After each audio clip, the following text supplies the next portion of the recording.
continuing tamoxifen for 10 years versus a standard 5-year therapy among women who've already completed breast cancer therapy for early stage disease. Richard Gray, a professor of medical statistics at the University of Oxford in the United Kingdom, will present the results. Thank you, Dr. Gray. I'm pleased to be presenting these results on behalf of a very large group of collaborators, the aTTom collaborators. This was a study funded by the Cancer Research UK charity in the UK and by the UK Medical Research Council. We wanted to compare 10 years of tamoxifen treatment with stopping at 5 years, and we included almost 7,000 women in this study. And the aim of undertaking this very large and long study, which started almost 20 years ago, was to randomize at least 20,000 women between 10 and 5 years of tamoxifen to detect reliably or to refute reliably a 2 to 3% improvement in survival. And if you're trying to find differences as small as 2 or 3%, then you do need these very large numbers in there.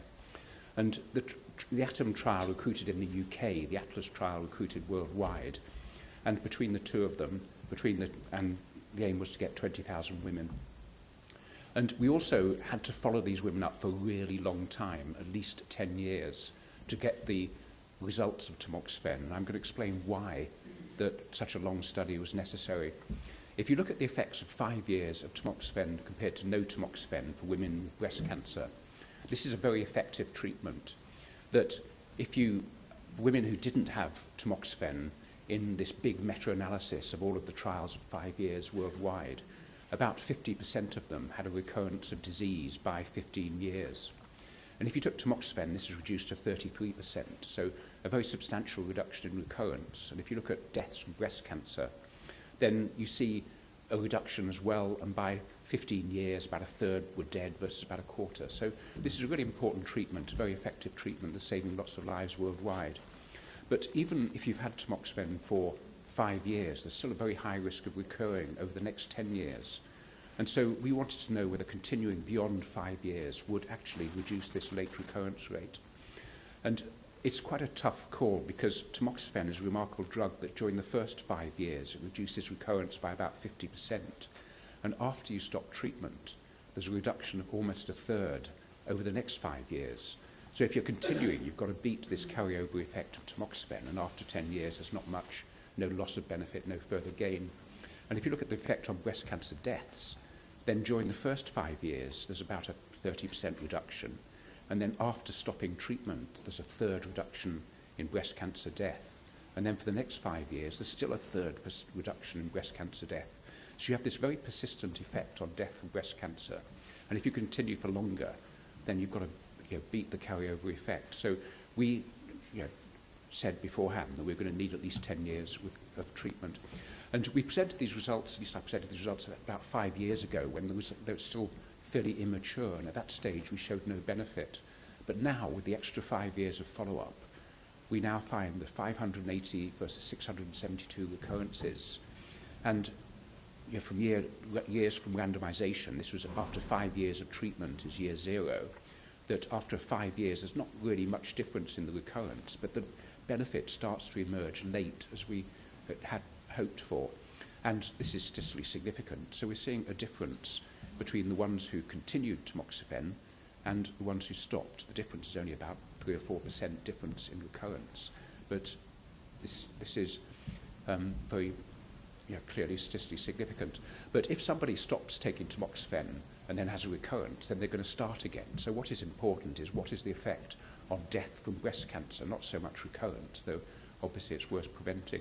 So the key outcome was breast cancer mortality. And this is what we found on breast cancer mortality, that again, we see no benefit at all in the first 5 years after randomization. That's years 5 to 10 of tamoxifen treatment. But once you get beyond 10 years, these curves start separating. And we found overall there's about a 12% reduction in breast cancer deaths, which is only a borderline statistical significance. But if you look after 5 years, this is highly statistically significant, the benefit. So we're seeing a significant late benefit. This could still be a chance finding. But as I said, we started off in this study trying to detect a 2 to 3% difference. That aTTom and ATLAS on their own could detect about a 3%, but they need to combine the results to detect a 2% difference in breast cancer survival. So the ATLAS results were presented at San Antonio in December and published in The Lancet this year. And these two trials are counterparts. And so the plan was to put the results together to see what the effect was on breast cancer mortality and overall mortality.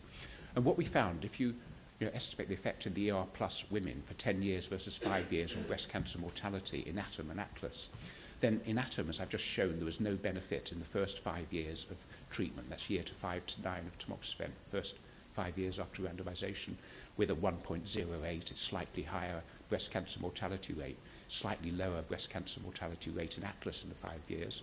And putting them together, there's no difference at all in the first 5 years.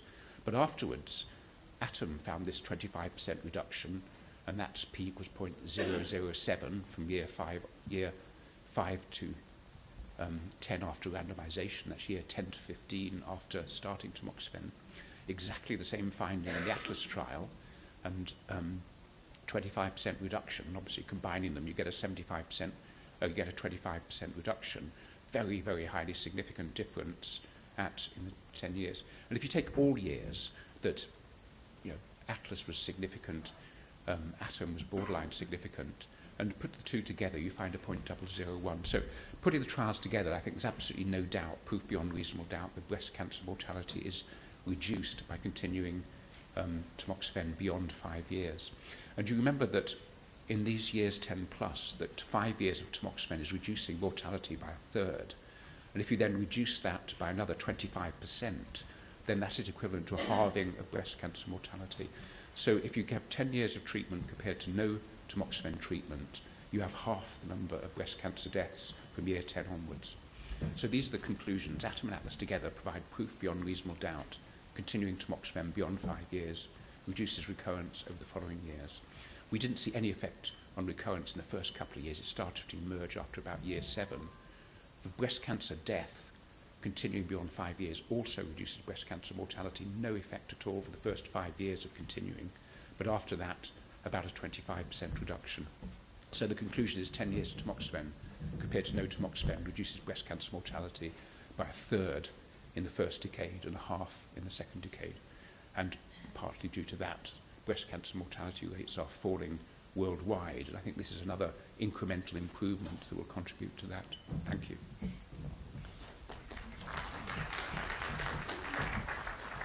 Thank you, Richard. This study, in my mind, provides conclusive evidence that the longer duration of tamoxifen lowers the risk of recurrent disease in women. And this is relevant to the hundreds of thousands of women around the world who do take tamoxifen, that longer duration has a considerable impact with a drug that is inexpensive. These 5 studies represent some of the most important work